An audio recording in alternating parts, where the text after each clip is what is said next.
روحانیت امروز مداح دربار شده، مرجعیت امروز مداح دربار شده. امروز آلت دست یک فاسق فاجر، یک بنی امیه و بنی عباس حاضر شده. روحانیت و مرجعیت امروز حالش اینه.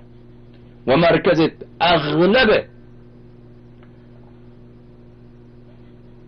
گمراهی ها و جهالت های شیعه و بیدینی شیعه علمای شیعه شدند، مراجع شیعه شدند. من تنها از طلاب و اینا و طلاب که غرب زده از اونا گلایه ندارم، از اونا گلایه ای نیست. علمای شیعه، علمای سنتی که خودشان را سنتی میدارن در این مسئله خیلی مسئولیت دارن، خیلی زیاد مسئولیت دارن. اون قدر که این آقایون مصلحت بیت خود، مصلحت مرجعیت خود را می اندیشن، 100 آیا به فکر ولایت امیر المؤمنین علیه الصلاة و السلام و ولایت ائمه اطهار علیهم الصلاة و السلام هستن؟ کلا و ابدا نیستن، کلا و ابدا نیستن.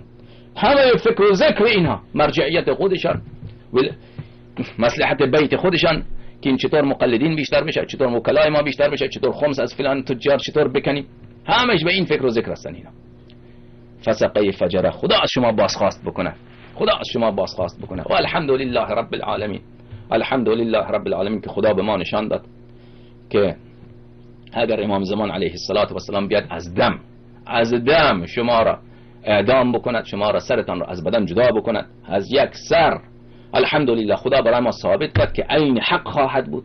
و حق امام زمان علیه الصلاة و السلام اینه که با شما معامله کافر حربی بکند، چون شما با امام زمان علیه السلام معامله کافر حربی کردید. شما اگر امام زمان علیه الصلاة و السلام را کافر نمیدانستید، در مال او مانند کافر مال کافر حربی تصرف نمی کردید. مال امام زمان علیه السلام اگر مال اندازه مال خودتان حرص بر حفظ او ندارید که در اون راهی که مال مصلحت کسی که مال این مال منه، من این مال خدا در اون مال راهی که مصلحت خودم باشد صرف میکنم، درسته یا نه؟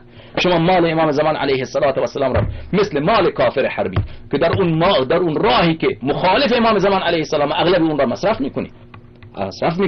شما با امام زمان علیه الصلاة و السلام معامله کافر حربی میکنید. لذا حق دارد امام عصر علیه الصلاة و السلام وقتی که ظهور بکند، چه در قم چه در نجف اشرف، با شما امان معامله را بکند، همونطوری که در احادیث و روایات آمده.